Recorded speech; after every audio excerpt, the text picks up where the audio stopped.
स्वागत बा भाई लोग। अभी हम मौजूद बानी अपना गांव के रोड पे, जौन की रोड बाजार से होके जाला आवेला। तो देखी जा भाई लोग, अभी तक तो बाढ़ के नजारा रुआ सब देखले रही जा। और देखी जा जाता ना बारिश भइल है कि देख लिया रोड पे धार कितना तेजी से चल रहा बा। और आप सब वीडियो में बनल रही आप सबके।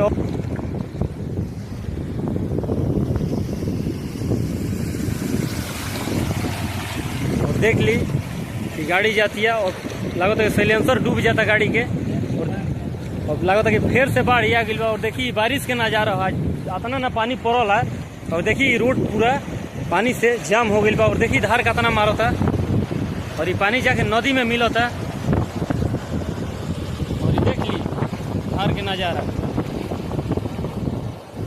ऐसा बाढ़ों में धार ना मारत रहा है। और ये आज के बारिश के पानी है, जब थोड़ा सा भी कुछ ना रहे पानी होनी। और ये देखिए पूरा पानी पानी हो गई बा खेत में। और बारिश इतना भइल है कि देखिए ये रोड पूरा जाम हो गई बा पानी से। और देखिए पानी जाके नदी में मिलता। और देखिए धार कितना तेज चलता।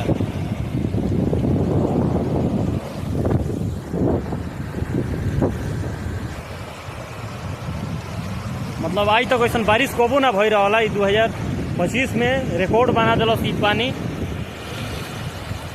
और ये बाढ़ के ना ये बारिश के नजारा हो। और देखिए आज